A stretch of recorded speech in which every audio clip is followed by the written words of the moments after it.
Estamos com a paz do nosso Senhor e Salvador Jesus Cristo. Aqui é o professor José Edmilson Júnior do canal Teológico, dando continuidade a nossos estudos, nossas leituras na Sagrada Escritura, em diferentes versões de tradução e também aproveitando seus diferentes recursos de comentários. Hoje estaremos fazendo a leitura do capítulo 3 do livro de Gênesis, na Bíblia BKJ, a Bíblia King James, de 1611, com o estudo de Holman, ok?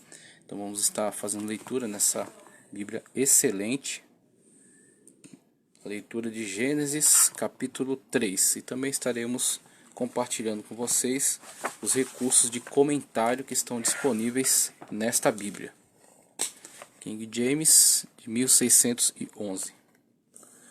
Vamos lá para o capítulo 3, que fica na página 12. O texto nos diz: capítulo 3, versículo 1. Ora, a serpente era mais sutil do que qualquer animal do campo que o Senhor Deus havia feito. E ela disse à mulher: sim, Deus tem dito, não comereis de toda árvore. Preste atenção na forma como a serpente coloca a fala de Deus, tá certo? Como ela vai distorcer aquilo que Deus havia comunicado a Adão. De toda árvore do jardim, não comereis de toda árvore do jardim. Versículo 2. E a mulher disse à serpente: não podemos comer do fruto das árvores do jardim. A mulher disse à serpente: nós podemos comer do fruto das árvores do jardim. Mas do fruto da árvore que está no meio do jardim, Deus disse: não comereis dele, nem o tocareis, para que não morrais. E aí você também vê um acréscimo aqui por parte da resposta, né? Eva responde bem, só que acrescenta: não toqueis. Então a suficiente afirmação era de que não comer. Então esse não toqueis já é acréscimo por parte dela, que na verdade já talvez traga alguma ideia de algum interesse que foi despertado, né? Alguma observação que já havia sendo feita em relação àquela árvore que estava no meio do jardim e que chamava a atenção. Lembrando-se que estava presente ali também a árvore da vida, e ela corretamente afirma que se pode comer de todas as árvores, e você também tem ali a árvore da vida, só que de alguma forma esta árvore do conhecimento do bem e do mal já está despertando, já está chamando a atenção. Versículo 4. E a serpente disse à mulher: certamente não morrereis. E aqui ela apresenta uma contradição em relação à afirmação que já havia sido feita por parte do próprio Deus, né? Dizendo que, diferentemente do que Deus havia afirmado, eles não iriam morrer, uma vez que Deus já havia dito, já havia os alertado de que o resultado seria sim a morte. Contrariamente a isso, ela afirma que não morrereis, ok? Então observamos aqui nessa estrutura algo que pode se assemelhar até a um sistema dialético, né? Então você tem uma tese colocada que eles viriam a morrer se comessem do fruto daquela árvore. A antítese está sendo apresentada aqui: não morrereis, impulsionando para uma síntese, né? Que será a situação na qual eles experimentarão desse fruto e terão como resultado a queda, a desobediência a Deus e a sua condenação. Versículo 5. Porque Deus sabe que no dia em que dele comerdes, então vossos olhos serão abertos e vós sereis como deuses, conhecendo o bem e o mal. E aqui a proposta, né, que é feita pelo diabo, utilizando-se desse veículo, né, utilizando-se desse meio para se comunicar com o ser humano, até para não ser estranho a ele, para utilizar de algo que estava no seu contexto. Então utiliza-se deste meio, deste veículo, objetivando levar ele, no caso Eva, né, mas os dois na verdade, a esse desejo por não tanto a questão da eternidade, uma vez que eles tinham acesso à árvore da vida, que era preservação, né, que era continuidade, perenidade de vida, mas despertando seu interesse para a divindade, ou seja, ser na verdade tomar, né, acessar o posto, né, e ser igual a Deus, né, algo que não lhes havia sido conferido. Eles tinham as suas características e seu valor, sua importância, mas eles não eram deuses. Você tem Deus dialogando com eles na viração do dia, falando de uma forma íntima, aberta, livre, mas há uma diferença, mesmo que eles sejam semelhantes, né? Mas há uma diferença entre Deus e o ser humano. E agora é ofertado ao ser humano a divindade, que eles sejam deuses. Então aí vai chamar a atenção, vai chamar o interesse para que eles venham a tomar desse fruto e assim desobedecendo a ordem direta de Deus. No versículo 6: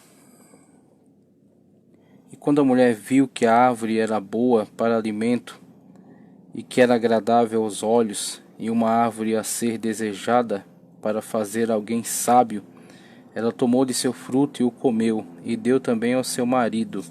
Aqui você vê a situação, né? Então Adão foi diretamente orientado por Deus com relação a isso, mas ele cede a essa proposta, né, de Eva, que havia tomado do fruto, havia experimentado, e agora Adão, de quem era esperado que se posicionasse em antagonismo a isso, né, em obediência a Deus, ele vai e cede essa proposta, provavelmente também atendendo a um interesse particular nisso, um interesse próprio, né? E posteriormente lançando sobre o próprio Deus responsabilidade sobre isso, uma vez que ele dirá: a mulher que tu me deste me deu e eu comi. Então você vê aqui as diversas faces do erro, né? Enquanto a mulher viu que a árvore era boa, então foi despertada para isso, né? Era boa para alimento, para comer de seu fruto, né? E que era agradável aos olhos. Então você vê aqui características daquilo que será dito posteriormente pelo apóstolo João: a concupiscência da carne, a concupiscência dos olhos e a soberba da vida, né? Então já estão manifestos aqui. É uma árvore a ser desejada para fazer alguém sábio. Ela tomou de seu fruto e o comeu, e deu também a seu marido, e ele comeu com ela. E os olhos de ambos foram abertos, e eles souberam que estavam nus. E coseram folhas de figos e fizeram para si aventais. É interessante como essa atitude deles de coser para si aventais, primeiro para bloquear, né, esta visão que ambos tinham anteriormente, né? Pouco antes desse evento aqui, ambos tinham uma visão tranquila em relação à sua nudez, não tinham qualquer tipo de constrangimento, qualquer tipo de vergonha, mas agora já estão infectados com o pecado, já têm um olhar cobiçoso, já estão eivados, né, de maldade, então necessitam então essa cobertura para que possam evitar esse constrangimento e também possam de alguma maneira se apresentar diante de Deus, pensando ser isso o suficiente. E é interessante como essa atitude é uma grande metáfora para as religiões humanas, que são a tentativa do religare, né, do homem, por meio de seus sistemas sacrificiais e seus rituais, tentar se religar com Deus. Então são invenções humanas para satisfazer seu próprio ego ou para abrandar, né, as suas próprias situações de tristeza, né, e de vazio existencial. Então ele inventa para si filosofias e religiões e rituais, e são semelhantes a esses aventais inventados aqui por Adão e Eva para tentar satisfazer essa sua necessidade. Só que isso é insuficiente, tanto que será substituído por Deus, e aí temos a verdadeira religião. A verdadeira religião não vai do homem para Deus, porque o homem é falho e está em pecado, como nós vemos aqui no caso de Adão e Eva. A verdadeira revelação vem de Deus para o homem, que é o que nós encontramos em toda a Sagrada Escritura, e principalmente na vinda do Filho de Deus, né, que traz a verdade, como ele mesmo diz, que é o caminho, a verdade e a vida. Então essa é a única e possível religião, a religião que é revelada pelo nosso Senhor e Salvador Jesus Cristo através da sua palavra, ok? Aí temos então um ato no qual Deus nos religa com Ele. Então é a única possibilidade de Deus nos religar com Ele, e não nós por meio de rituais tentarmos nos religar com Deus. E eles ouviram a voz do Senhor Deus andando pelo jardim no frescor do dia. Veja que você consultar uma outra tradução já te traz outras outros termos, né, que são empregados, e com isso já começa a dar esclarecimentos. A viração do dia, que é chamada no meio da Revista Corrigida, na King James é chamado frescor do dia, né, como o entardecer, né, o calor do dia passou, estamos no entardecer agora. E Adão e sua mulher se esconderam da presença do Senhor Deus entre as árvores do jardim. Mesmo tendo feito aquela cobertura, né, de folhas, aquilo não era suficiente para eles, tanto que eles continuam constrangidos e temerosos, né? Então você vê o fracasso da religião humana, de como os homens não conseguem criar sistemas para se religar com Deus. E o Senhor Deus chamou Adão e lhe disse: onde tu estás? É interessante essa pergunta de Deus: onde estás? Um Deus onisciente perguntando para o homem onde ele está. Mas tudo isso tem uma representação muito grande no sentido de deixar claro a forma como esse relacionamento já está quebrado, já está diferente. O homem e a mulher continuam respirando ainda, mas já estão mortos, como Deus havia dito na sua ordenança, que se eles comessem morreria, e já estão mortos, já não estão em comunhão com Deus. Deus já, de fato, já sente sua ausência, já pergunta onde ele está. Por quê? Porque não está na sua presença, porque não está mais na sua comunhão, não está mais ligado a ele, foi desligado dele. Então essa é a morte, ser desligado de Deus, não estar em comunhão com Deus. A morte física será uma consequência posterior, mas a morte é isso, é estar afastado de Deus, é estar desligado de Deus. É essa a situação daqueles que serão lançados no inferno, estarão pela eternidade desligados de Deus. E o homem e a mulher provaram desse novo sentimento aqui, iludidos pelo diabo, com aquela sua contradição e aquelas suas promessas, aquelas suas utopias, né, de que serão deuses, e eles se deixaram seduzir por isso, se deixaram levar e agora sofrem as consequências da desobediência, estão desligados da presença de Deus. E ele disse: eu ouvi a tua voz no jardim e tive medo, porque eu estava nu, algo que até agora não era constrangedor para ele, mas agora passa a ser devido aos sentimentos negativos que adentraram a ele, né? A árvore do conhecimento do bem e do mal. O comentário de Mateus Henry que eu li diz: por que conhecimento do bem e do mal? Ele diz: olha, uma vez que ele toma do fruto e desobedece a Deus, ele vai ter noção do valor que tinha o bem que estava nele. Então ele tinha o bem, mas agora não tem e sabe qual é a falta que isso faz a ele. E o mal, porque agora aquele que tinha só bem, agora tem dentro de si algo mal, algo que foi primordialmente manifesto pelo próprio diabo, Satanás, que não foi criado assim, mas tendo desobedecido a Deus, passou, né, a estar em trevas e assim gerar em si todo esse mal que agora consegue, por meio dessa artimanha, comunicar ao ser humano. Então ele também está provando desse veneno, do mal. Então o mal está nele agora, e ele tem dentro de si esse elemento mortífero, né, que levará ele posteriormente à morte física também, mas que já matou a sua comunhão com Deus. Então você tem agora esses sentimentos negativos que fazem parte da sua vida, o que antes ele não tinha. Era perfeito, tá certo? Estava em perfeição no jardim, e agora está sentindo esses sentimentos negativos, né, esse constrangimento, essa vergonha, esse medo que agora está presente nele. Versículo 9, 10, agora o 11. E ele disse: quem te contou que estavas nu? Tu comestes da árvore da qual eu te ordenei não comesses? E aí a pedagogia divina, né? Deus sabe todas as coisas, mas oferece oportunidade ao homem de confessar e de se arrepender, né? De realizar o ato de arrependimento. E aí o homem, já manifestando a natureza corrompida que já era a sua situação, ele vai responder dessa maneira aqui, ó. Veja só, no versículo 12.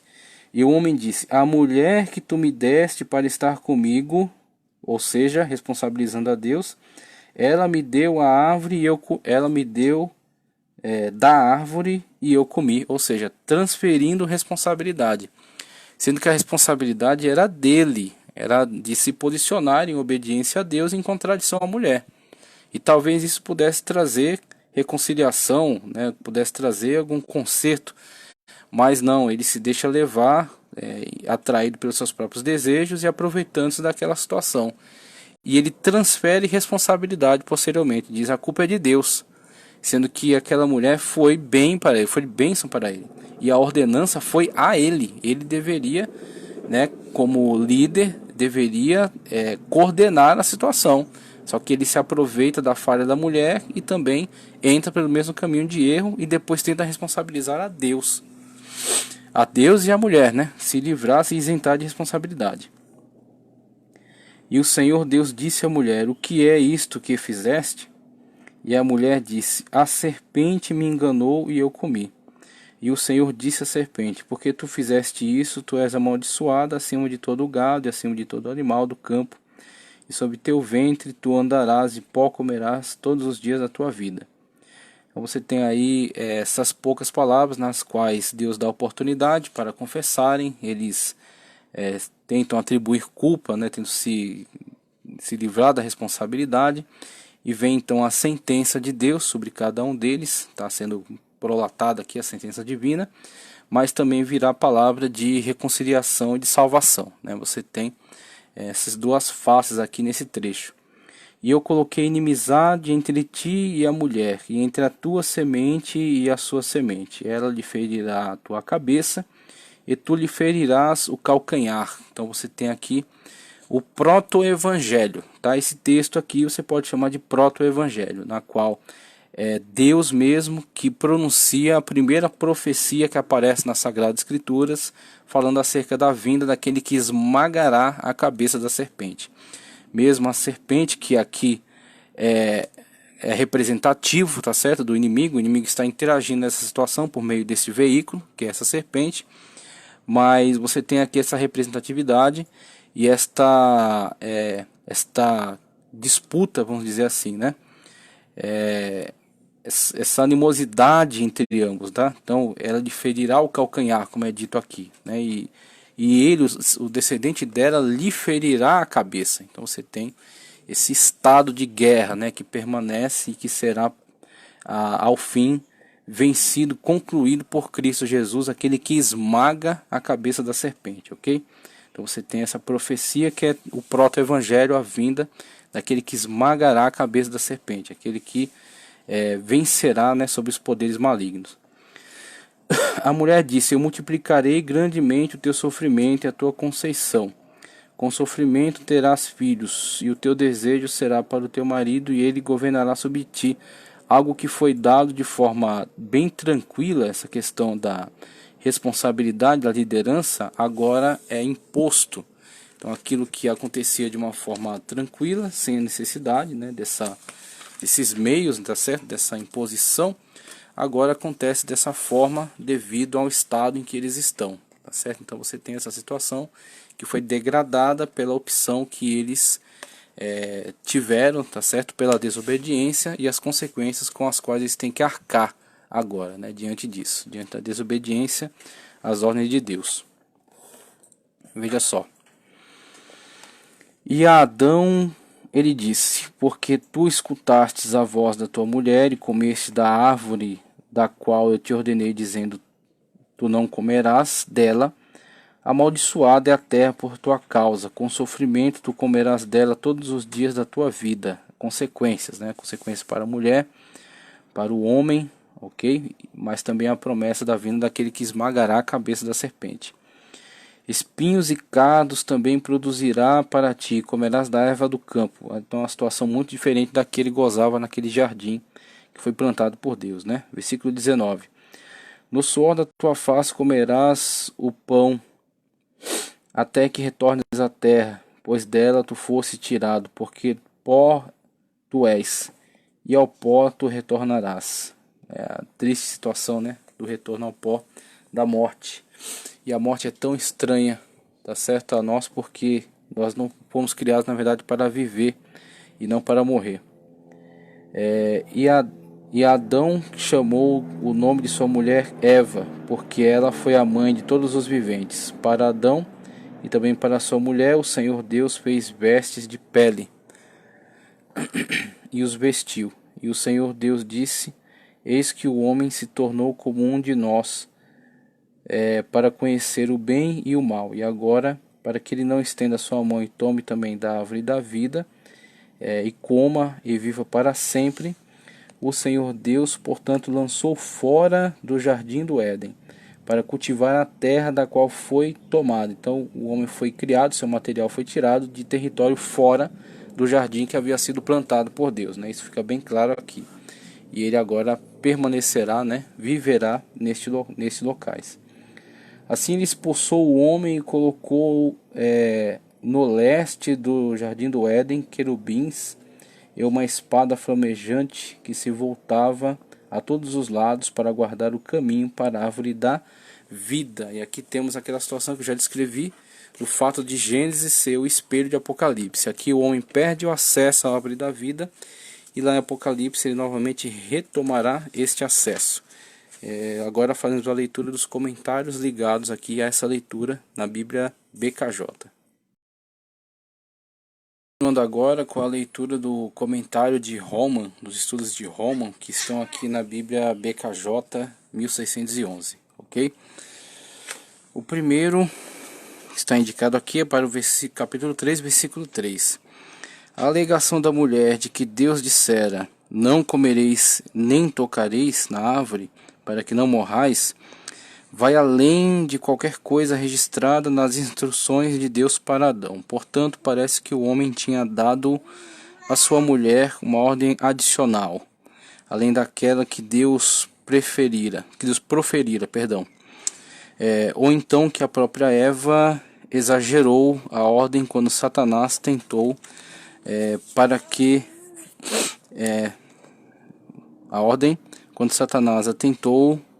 enxergasse Deus como egoísta e excessivamente restritivo. Se Adão fez acréscimo à ordem de Deus, é bem provável que ele tivesse um bom motivo. Afinal de contas, se Eva nunca tocasse na árvore, certamente ela não comeria de seu fruto. Todavia, a triste verdade é que quando as pessoas fazem acréscimos à palavra de Deus, eles criam confusão e transtorno. É interessante observar isso, né? Como eu já havia começado a destacar, dito por Eva, não comereis nem tocareis. E esse tocareis, na verdade, é desnecessário, vai além daquilo que Deus havia orientado. E isso também é um grave erro, quando aqueles que transmitem as palavras de Deus acrescentam de sua conta própria. O risco é gravíssimo. Isso pode levar aqueles que ouvem a ter uma visão distorcida em relação a Deus. Então olhamos para essa situação aqui e percebemos, né, uma brecha de um erro que tem sido cometido em nossos dias, de transmissores da palavra que acrescentam a ela suas próprias perspectivas pessoais. Isso foi corrigido por Cristo em relação aos sábios de Israel da época dele, dizendo: ouviste o que disseram os antigos, eu porém vos digo. E Jesus Cristo veio afirmar a palavra de Deus e tão somente a palavra de Deus. Tanto que ele diz: não cairá um jota ou um tio sem que tudo se cumpra, mas a palavra de Deus e não os acréscimos dos comentaristas. Para capítulo 3, versículos 4 ao 5, a serpente, reconhecendo a confusão da mulher, encontrou um ponto para atacar, sabendo que Eva não morreria por simplesmente tocar no fruto. Ela ousadamente contradisse o que a mulher relatara como sendo a ordem de Deus. E em seguida a serpente astutamente mentiu. João 8,44. Cristo, né, falando acerca do mentiroso, né? Ao distorcer a palavra de Deus. Mateus 4,6. Sugeriu que Deus proibira que se comesse do fruto somente para impedir que o primeiro casal ficasse tão entendido quanto ele, ou seja, tivesse o mesmo nível de conhecimento e se tornasse Deus. A mulher foi agora totalmente enganada, conforme 1 Timóteo 2,14. Tá? Dando continuidade aqui aos comentários de Holman, os estudos de Holman na Bíblia BKJ, estamos na página 13. Para capítulo 3, versículo 6, visto que a mulher não morreu quando tocou o fruto, em contradição ao que ela havia pensado que Deus dissera, ou comeu, embora Adão estivesse nessa ocasião, nada fez para impedi-la. Talvez ele desejasse comer do fruto tanto quanto a mulher, mas temendo as consequências, usou sua esposa como cobaia. Exatamente, né, o que eu já havia também colocado, que ele se aproveita dessa situação. Provavelmente era um desejo compartilhado também por ele, mas ele se aproveita de que ela de fato está imbuída nisso e ele permite que isso aconteça, observa e depois também participa. E ainda tenta se livrar da culpa, né? Transferindo responsabilidade a Deus, para se certificar que o fruto não causaria morte instantânea. Para 3:7. Como a serpente havia indicado, os olhos de ambos foram abertos e eles souberam. Mas ao invés de produzir capacidade divina, o conhecimento trouxe apenas um senso de imperfeição humana, medo e vergonha. Para 3:9, Deus tomou a iniciativa ao se aproximar da humanidade pecadora. Interessante, né? Deus que vem ao encontro deles. Este padrão, a humanidade peca e então Deus busca pecadores. Torna-se o tema principal do restante da Bíblia. Sua última expressão é encontrada em Jesus Cristo, que veio buscar e salvar pessoas alienadas de Deus por conta de seus pecados. Lucas 19:10. Em Cristo, Deus mais uma vez andou sobre a terra em busca de pecadores. O Deus onisciente, em benefício do próprio Adão, para encorajá-lo, ok? Aqui eu pulei uma linha. Uma vez andou sobre a terra em busca de pecadores. O Deus onisciente, assim, aqui é outro tema. O Deus onisciente, em benefício do próprio Adão, para encontrá-lo, para encorajá-lo a enfrentar o seu pecado, perguntou ao homem: onde tu estás? Exatamente isso que havíamos destacado, né? Deus perguntando ao homem: onde estás? E, na verdade é Deus dando oportunidade ao homem de se manifestar e de se declarar e de se arrepender de seu feito. Para 3:10, quando Adão ouviu Deus, teve medo. Veja aqui aquilo que faz parte de sua natureza agora. Seu relacionamento com Deus está falido, né? Ele tem medo de Deus. Agora ele se apavora diante das consequências. Em vez de andar com o Eterno como homens justos de gerações posteriores, o fariam, Enoque 5:22, Noé 6:9, Adão se escondeu do Senhor, né? As características do pecado, né? Do erro. Somente um quadro ilustrativo aqui em relação à serpente. Interessante, né, que a Bíblia PKJ tem esses quadros aqui. Tinha aqui em relação à mulher, tá? Que está ligado ao capítulo 2, e agora em relação à serpente, que está ligado ao capítulo 3. Então são estudos acerca do personagem, tá? Estudos biográficos acerca do personagem. Nachash, pronúncia hebraica, ok? Nachash. Tradução da BKJ, serpente, usos em Gênesis 6, uso no Antigo Testamento 31 vezes. Passagem foca que é Gênesis 3, 1 e 2, também 4, 13 a 14. Embora Nachash seja o mais predominante de 8 temas do Antigo Testamento para a cobra, Números 21, 6, o uso é mais amplo que esse. A Nachash em Gênesis 3, 1, depois 14, era o animal mais astuto e não rastejava sobre o ventre antes da maldição. Nachash Leviatã era um monstro marinho. Isaías 27, 1. E havia outras serpentes marinhas. Amós 9:3. Associado a Nachash estão o movimento deslizante, Provérbios 30:19, voar, Isaías 14:29, ataque inesperado, Gênesis 49:17, peçonha venenosa, Salmo 58:4, mordida afiada, Salmo 143, silvar, Jeremias 46:22, ovos, Isaías 14:29, e lamber o pó, Gênesis 3:14, Miqueias 7:17. Por 5 vezes Nachash ocorre com palavras que significam víbora. O Oriente Médio possui amplas áreas desertas que são os ambientes próprios para as serpentes. A serpente de Gênesis 3, um inimigo do homem ligado ao mal, é particularmente idêntica com Satanás em Apocalipse 12:9, onde ele é chamado também de dragão, baseado no grego drakon, tá? Que pode significar serpente. Então temos aí esse aproveitamento de Satanás por parte desta imagem para se aproximar de Eva e posteriormente levar o homem e a mulher a esta queda, tá? Então ele se utiliza dessa imagem para aproximar-se deles.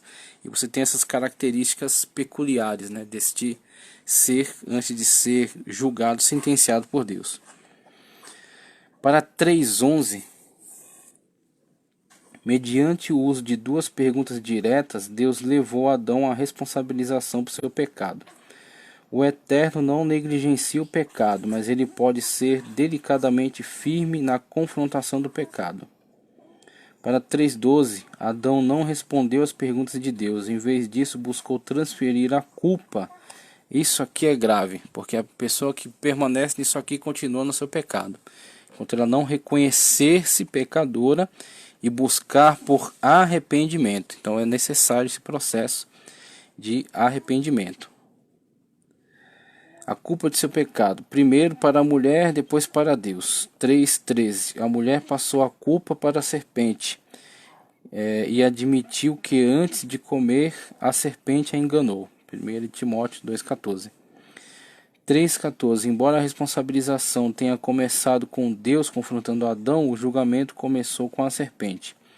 Em razão do papel fundamental da serpente sendo usada por Satanás, ao trazer o pecado à existência humana, ela seria permanentemente destinada à posição de máxima vergonha debaixo dos pés, tal como reis conquistados eram postos deitados ao chão, sob os pés de seus conquistadores. Josué 10:24. Dessa maneira, agora a serpente viveria sob os pés da humanidade. Para 3:15, a inimizade entre a primeira mulher e a serpente seria passada às futuras gerações. Este versículo é conhecido na cristandade como proto-evangelho, como havia falado, né? Ou as primeiras boas novas, porquanto é a primeira predição do evangelho de Jesus Cristo. Usando uma enfática construção hebraica, Deus anunciou aqui que um descendente masculino, ou semente, né, um dia daria um golpe fatal na serpente, que significa Satanás. Os escritores do Novo Testamento entenderam que Jesus Cristo cumpriu esta profecia, conforme Abacuque 2:14 e 1 de João 3:8. Em sentido estendido, o Novo Testamento também indica que Deus operaria através da Igreja, aqueles que são habitados pelo Espírito de Cristo, para destruir as obras do diabo, conforme Romanos 16:20. A afirmação de que a serpente feriria apenas o calcanhar de seu oponente, em contraste com a cabeça, sugere que o diabo será derrotado no conflito subsequente. Apocalipse 2:7 ao 10. Para 3:16, embora a mulher tivesse sido enganada para comer o fruto proibido, mesmo assim ela foi responsabilizada por seu ato. É notável, contudo, que a palavra maldita não é incluída nas palavras de Deus para Eva. Versículos 14 e 16. Duas punições foram impostas, ambas atingem o centro das funções de uma mulher na vida. Mais do que teria sido o caso se o pecado não tivesse entrado na criação, a geração de filhos seria adicionada ao montante de sofrimento no universo. Deus disse: multiplicarei o teu sofrimento e a tua concepção. Não disse que o originaria. O casamento também ser desvirtuado. Apesar do desejo de uma mulher passar a ser para seu marido, o pecado também desvirtuaria o plano de Deus para o casamento e criaria desigualdade. Página 13, página 14 agora. E criaria desigualdade. Vamos lá. Subjugação atormentadoras. Esta última é uma descrição do efeito devastador do pecado no relacionamento entre marido e esposa, e não uma prescrição para se abusar da esposa. O Novo Testamento ensina que o casamento deve refletir o relacionamento entre Cristo e a igreja, Efésios 5, 24 e 25. E deve ser caracterizado pela compreensão e respeito de um marido para com sua esposa, 1 de Pedro 3, 7, ok? Mas você tem aqui características gerais que estão presentes no casamento em decorrência de serem homem e mulher caídos em pecado. Então você tem diversos tipos de problemas, entre eles problemas conjugais. Para 3,17, portanto, Adão escutou e obedeceu a sua mulher, em preferência àquilo que Deus ordenara. 2,17. Então ele deveria se opor, era sua responsabilidade, tá certo? Como líder dentro daquela relação, e ele se omitiu.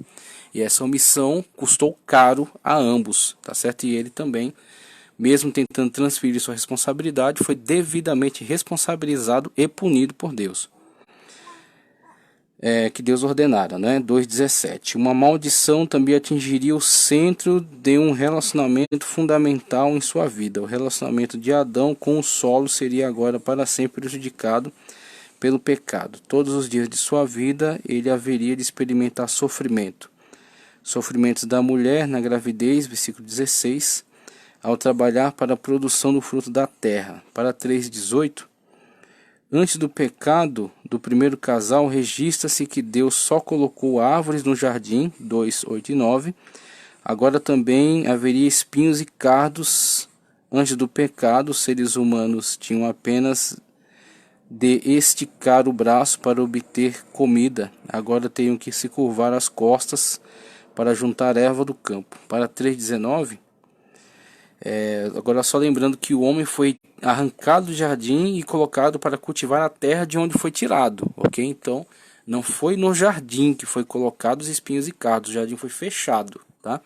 Então você tem a situação do caminho para a árvore da vida, ser colocado um querubim, tá certo? Para impedir o seu acesso, o que será novamente reaberto no Apocalipse, quando a humanidade em Cristo tomará da árvore da vida, e aqui o homem é expulso do jardim para cultivar a terra de onde foi tirado, tá? A simples colheita de frutos para comer seu alimento ou pão seria agora substituída pelo trabalho árduo pelo suor da face. Ao trabalhar todos os dias no solo, Adão seria continuamente lembrado que é pó, e ao pó retornará. Para 3,20, o novo nome que Adão deu à sua mulher enfatiza a função geradora de vida da mulher que contrabalança a maldição do pecado, que é a morte.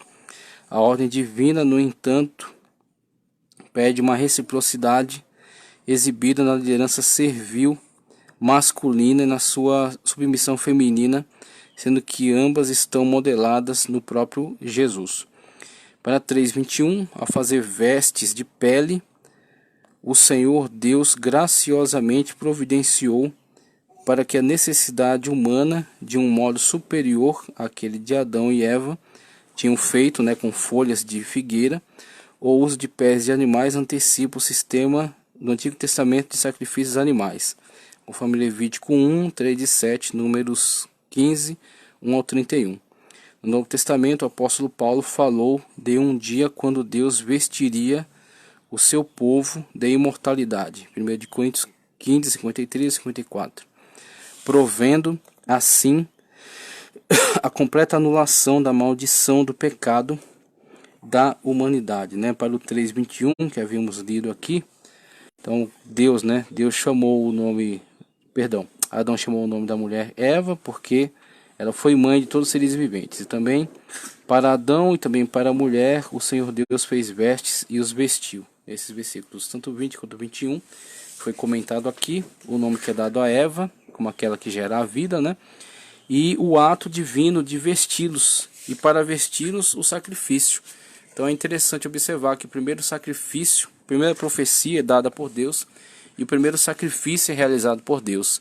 O sangue do animal foi derramado, e a pele foi retirada, e com a pele foi feito as vestes para o homem e para a mulher. Então a diferença entre a religião humana e a revelação divina. A religião humana é insuficiente, ineficaz. A revelação divina que inclui o sacrifício, como Cristo teve que derramar o seu próprio sangue em sacrifício por nós, aqui está representado nesse animal, que é pelo próprio Deus sacrificado, e com as suas vestes o homem e a mulher agora podem estar cobertos.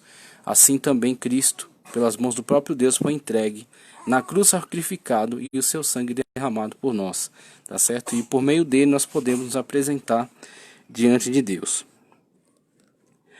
Para 3:22, devido ao pecado, as pessoas agora conhecem o bem e o mal de maneira experiencial, visto que o dom da vida estava diretamente ligado à obediência. O pecado do homem significava que a penalidade da morte deveria ser imposta. 3:23, como o texto hebraico ironicamente o expressa, o Senhor Deus lançou Adão fora do jardim, para que ele não alcançasse, versículo 22, estendesse a mão para tomar do fruto do jardim. 3:24, seguindo o seu pecado, o primeiro casal foi para o leste, uma direção associada à retirada da presença de Deus, em numerosos exemplos bíblicos. Outros exemplos de movimento para o leste em Gênesis incluem as peregrinações de Caim após o seu julgamento, 4:16, a migração da humanidade para a Babilônia e a migração dos filhos de Quetura, tá? Também aqui querubins são usados como temas artísticos no tabernáculo e são também mencionados em Ezequiel 10:11. A ironia continua quando o homem que uma vez recebeu a ordem para guardar o jardim, Gênesis 2:15, agora é expulso do jardim, ok? Então temos aqui Gênesis 3:24, encerrando os comentários ligados ao capítulo 3 de Gênesis, ok? Agradeço por ter permanecido até aqui. Vamos em frente, continuando com as leituras bíblicas em diferentes versões bíblicas e também com diferentes comentários. Peço para que você curta o vídeo, compartilhe e inscreva-se no canal. Já estamos aí com mais de 3.290 inscritos e com a sua ajuda vamos cada vez mais longe. Que Deus continue te abençoando e continue conosco para as próximas leituras. Faremos leitura de comentários, vídeos somente com leituras de comentários relacionados ao capítulo 3 de Gênesis, ok? E posteriormente leitura dos demais capítulos em outras versões. Muito obrigado, fique com Deus.